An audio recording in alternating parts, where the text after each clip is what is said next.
দেশের মধ্যাঞ্চল থেকে মানব পাচারকারীদের নজর এখন নোনা জলের জনপদে। উপকূলের মানুষকে প্রতারণার নিত্য নতুন ফাঁদে ফেলছে তারা। টার্গেট করছে প্রাকৃতিক দুর্যোগ আর জলবায়ুর বিরূপ প্রভাবে কর্মহীন হয়ে বিদেশ যেতে চান এমন মানুষদের। সম্প্রতি সাতক্ষীরার শ্যামনগর উপজেলার কমপক্ষে ৩০০ তরুণ ইতালি যাওয়ার পথে লিবিয়ায় অপহরণের শিকার হয়েছেন। সুন্দরবন থেকে ফিরে সম্রাট হোসেনের ধারাবাহিক প্রতিবেদনের আজ শেষ পর্ব। ছবি তুলেছেন মিজানুর রহমান।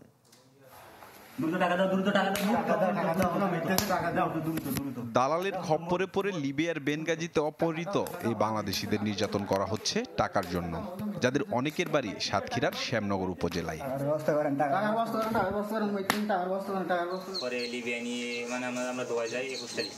ভিডিও শুরুতে থাকা কলেজ পড়ুয়া আসাদুজ্জামান ইতালি যেতে ভূমধ্যসাগর পাড়ি দিতে গিয়ে 2 বছর লিবিয়ায় বন্দি জীবন কাটিয়ে ফিরেছেন দেশে।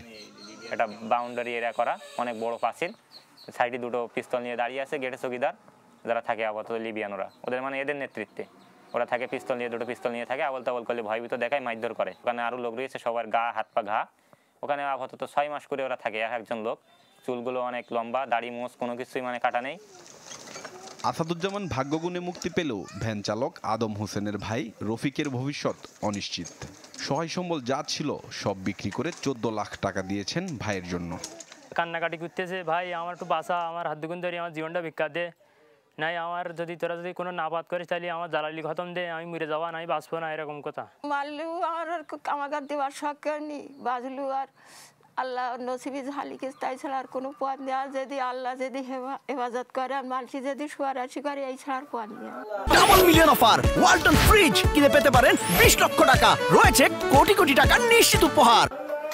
সম্প্রতি এই উপজেলার কমপক্ষে 300 তরুণ ইতালি যাওয়ার পথে লিবিয়ায় অপহরণের শিকার হয়েছেন। 2-1 দেশে ফিরতে পারলেও অনেকে বন্দী আছেন সেখানে। মুক্তিপণের টাকার জন্য চলছে নির্যাতন। ইউরোপের প্রলোভনে সুন্দরবন অঞ্চলের বহু তরুণ ভূমধ্যসাগর পাড়ি দিতে গিয়ে লিবিয়ায় নির্যাতন আর অপহরণের শিকার হচ্ছে। তাদের পরিবার থেকে 12 থেকে 16 লাখ টাকা আদায় করছে এখানকার মানব পাচার চক্র। সবশেষ নিঃস্ব হয়ে এসব মানুষ দেশে ফিরছে। যারা এমন দুর্বিষহ কষ্টে ফেলছে পরিবারগুলোকে, এমন 2 মানব পাচারকারী হারুন ও মনিরের খোঁজ পায় চ্যানেল 24। যদিও নিজ বাসায় তাদের পাওয়া যায়নি। দায় অস্বীকার করলেও পেশা কি, এমন প্রশ্নে সদুত্তর মেলেনি পরিবারের কাছে। এখন অত কিছু তো আমি বলতে পারবো না, আমার কাছে যারা নিজে তারাই জানে। আমি অত কিছু এটা তো আপনি জানেন। হ্যাঁ নিয়েছে, আমি জানি, সেটা তো আমরা অস্বীকার করতেছি না যে আমরা নেইনি। দীর্ঘদিন ধরে অভিবাসন নিয়ে কাজ করা এই বিশ্লেষক বলছেন, উপকূলের মানুষকে প্রতারণার নতুন নতুন ফাঁদে ফেলছে মানব পাচারকারীরা। বাংলাদেশের এমন কোনো সিস্টেম এখন পর্যন্ত নাই যে ওই দালালকে আইডেন্টিফাই করা, এই চক্রটাকে ধরা এবং এই চক্র যেন এই কাজটা না করতে পারে অথবা ক্ষতিপূরণ দেওয়া, সেই ব্যবস্থাটা এখন পর্যন্ত নেই। এটা দুর্ভাগ্যজনক।